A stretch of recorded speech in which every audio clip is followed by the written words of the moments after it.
No,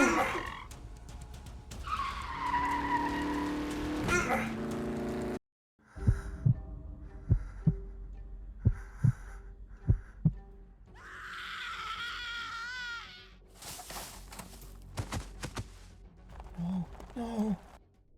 Please, I can't leave them. Not like Dad did.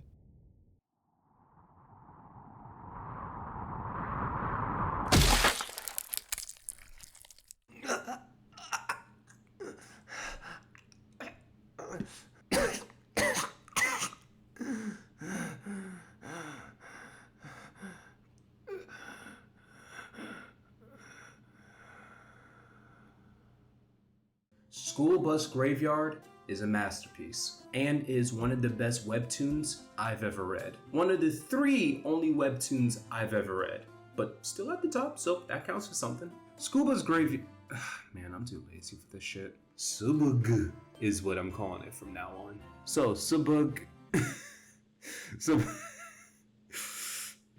Subug is a webtoon thriller series written and illustrated by Red, or Little Red Beanie on Instagram. Red, that is such a fitting name because this girl be using red everywhere, bro. Red, red, red, red, red, red on the panel. One of the main characters have red eyes, but I can't blame you. I love red too. All right, let's talk about the Subug.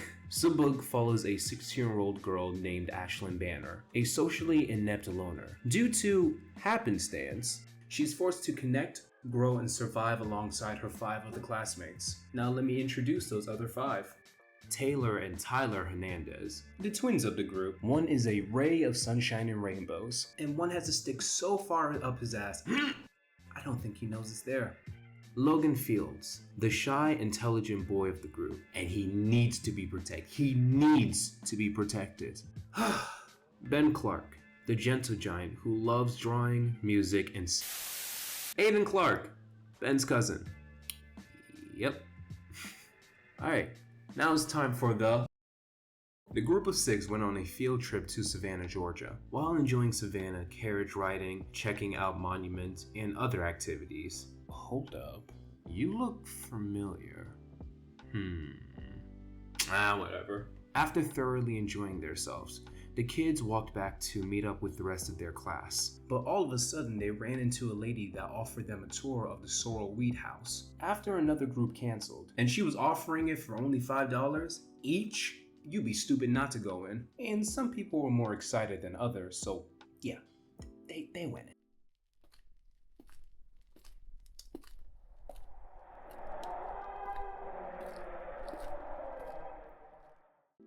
While on the tour of the house, the guide straight up tips and leaves the teenagers by themselves. Girl got out there like she had a booty call to attend. And what do you think is gonna happen when you leave a group of teens in a 100-year-old house?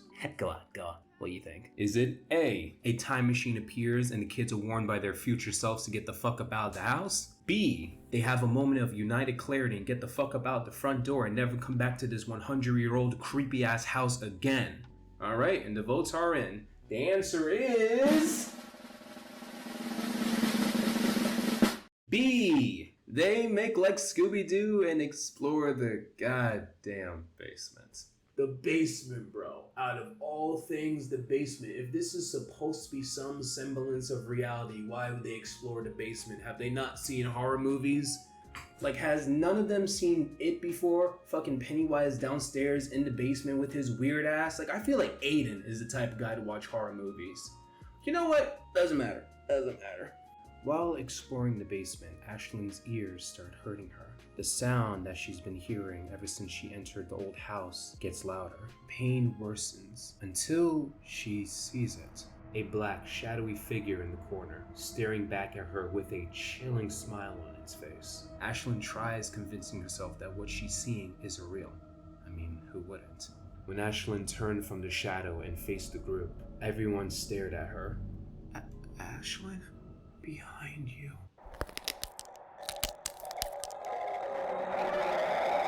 That's our introduction to phantoms. No, not phantom.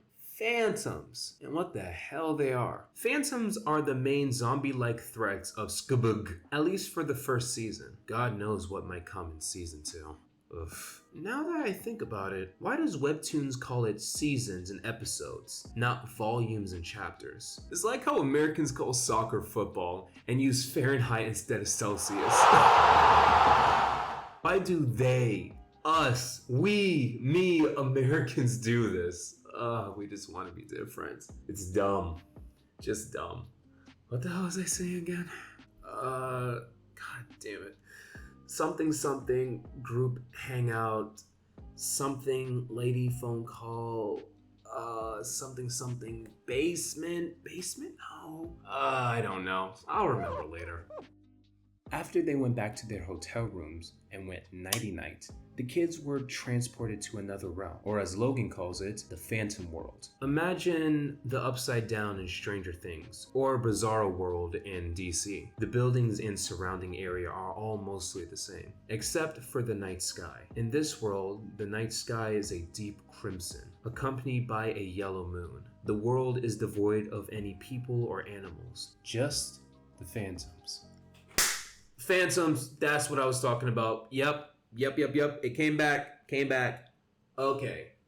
Let me try and describe the horror of these malnourished symbiotes. When you look at them, the first thing that stands out isn't their skinny body covered in black skin, not even their long, sharp fingers that could tear you to shreds if given the chance. None of those things can compare to its face. Small, white, illuminated eyes. A wide, unnerving smile. Less loving, hopeful All Might. More deranged Joker type of smile. Yeah, if I saw a phantom standing at the edge of my bed, it's done. Over. Gone. Dead. I'm leaving. My soul out the body to Christ. I'm just out of this bitch. Oh my god, I forgot. The fuckers can climb on the walls! Nightmare fuel! Alright, before I actually start getting nightmares, let's quickly talk about the creator of Skabug herself, Red. Red is a 22-year-old artist and a devout follower of Jesus Christ. Same. While researching her, I found that compared to most comic artists, Red is really in tune with her community, posting fan art on her stories almost daily and other content her fans make. She even has a whole Q&A section about her characters on IG, and some things about herself too. Let me share a few. Here's an interesting one. When Ashlin and Taylor are in the Phantom World, they don't get their periods. Yup, some lore important shit here. I have to say, good for them. I have a few friends that would rather run from possible flesh-eating monsters instead of dealing with the devil's cramp, so yeah, I see this as a plus. Here's another one. When asked, are there more phantoms like the centipede ones? Red responded with, I'm not even going to touch that. If you don't understand why that's unnerving, stay pure, you sweet, sweet, ignorant child. Moving on. This isn't a Q&A question, but Red stated that she's afraid of Chucky? Fucking Chucky, the little ankle biter. Wait, how big is Chucky again? Hold on. He's 2'4". Bro's Kevin Hart size. What are you afraid of? What are you afraid of? He's small. He's little. He's a baby guy. He's a baby. He's a child's toy. Nah. Fucking kick the guy out the window. My god. Just fucking... Shit. You be alright. I'll be alright. Bro, I hit my whole flask of water on the ground. It's everywhere. Oh my god. I'm leaving that in. Oh wow, it looks like I skipped a page. Wait, hold up.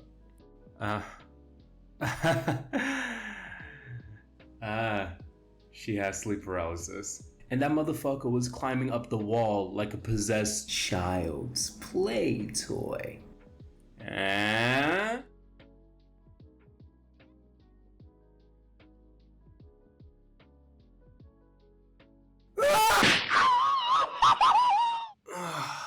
Alright.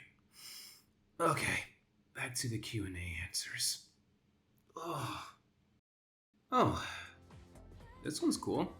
Aiden's wearing crimson prescriptions, and his hair's dyed. Yeah, seems about right. Okay, rapid fire. Ashlin can perfectly mimic any accents or sounds. Taylor welds metal together to make art to sell on eBay. Ben is extremely good at memorization. He has the whole first season of Danny Phantom memorized. Tyler can pogo stick. Logan can do the tongue thing, the clover leaf tongue, the clover tongue thing. Aiden can speak backwards. Logan helps everyone with their math and science homework, while Ben helps them with history, and Taylor helps them with English. Yeah, Aiden makes Spotify playlists for everyone, but it's only his taste in music. And while in the Phantom world, Tyler cuts Ashlin bangs while dyeing Aiden's hair, cause quote, he's destroying the hell out of it while doing it on his own.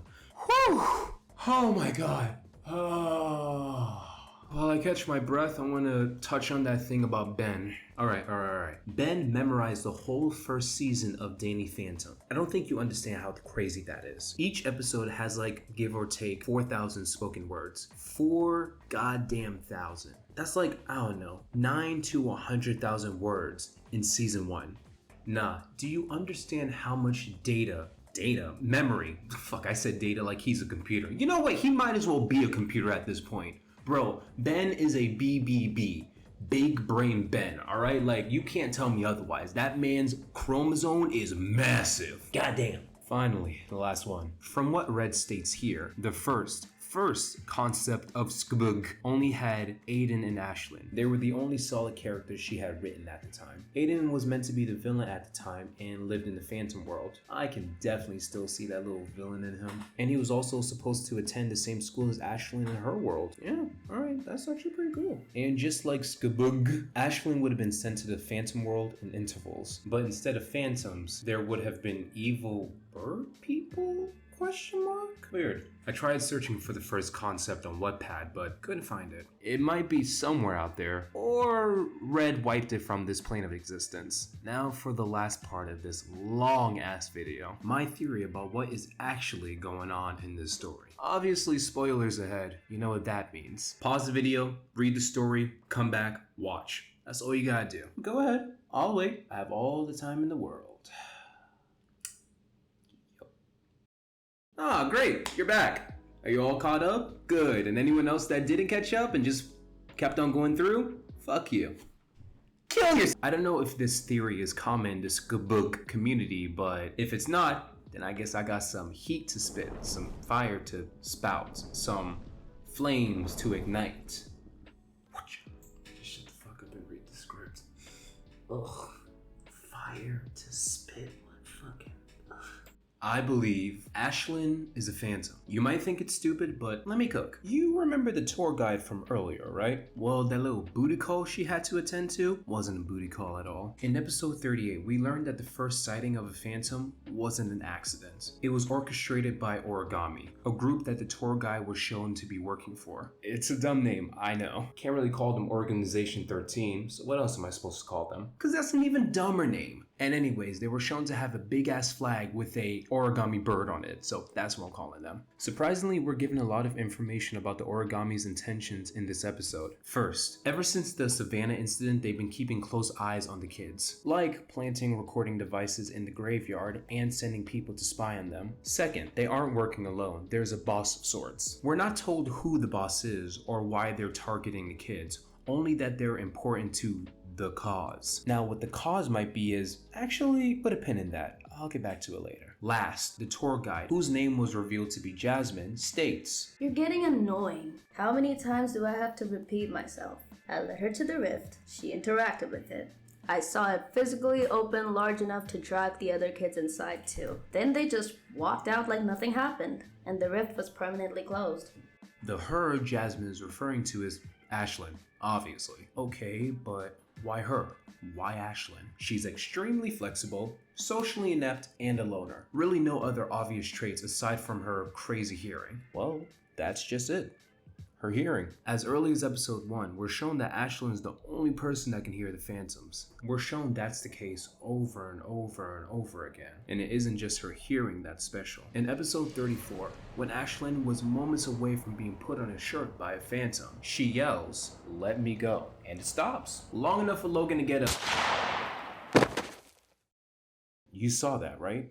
red hatching, black speech bubble. Yeah, that girl's a phantom. Now, don't get me wrong. I know she's not burning in the light or got a huge smile. Actually, she barely smiles. But she is still a phantom. Half, quarter, 5%, whatever the percentage might be, there's still a bit in her. Now, just extend your disbelief a little bit. A little bit more. A little bit more. More. No. Perfect. We know that Ashlin's parents, Mike and Emma Banner, are ex-military, but we weren't told how far up the chain of command they were. Maybe high enough to where they were assigned to protect secret government experiments or buildings, like Area 51. And there could have been a rift being experimented on at the time, similar to the one at the Savannah Weed House. And maybe, just maybe, a certain military personnel, a pregnant military personnel, could have been posted there at the time. And the baby could have been exposed to the rift energy, then his molecules gone. You know when you make something and you look back at it like an hour, days, or like weeks after you made it? That's me with this video. My scripting is bad. This whole part I'm skipping over right now is absolutely cringe. This is not even the only part I've skipped over. I've skipped over plenty. I've rewritten a lot, I've re-recorded a lot, and even then, video's still not that good.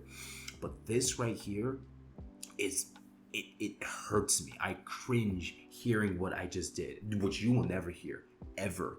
Never, ever. Whatever. Let's just skip over all of that and get back to the cause I mentioned earlier, you know, with Jasmine and, you know, the cult. Not cult. Why do I call them a cult? They do look like cult members. They do, but they're not cult members. So I'll get into all of that in a bit. All right, bye. This is future Ace. Now, back to 3 months ago or 4 months ago Ace. Right. Bye. I believe that Origami isn't a cult of crazy religious idiots, but some branch of the government tasked with observing and or capturing the kids. The cause may be to use them as conduits for a portal to the Phantom World. Or since Bug takes place in America, they'll probably use Ashlin to control them phantoms and put some guns on them things and use it for war! Or something like that. Well, that's my theory. Ashlin is part phantom. She's unknowingly transforming her friends and family into phantoms. And she's being watched by the government to potentially be used for some type of experiment. Now, does my theory have holes? Yes. You can look at it and realize I've taken some logical leaps. You could, but you don't have to.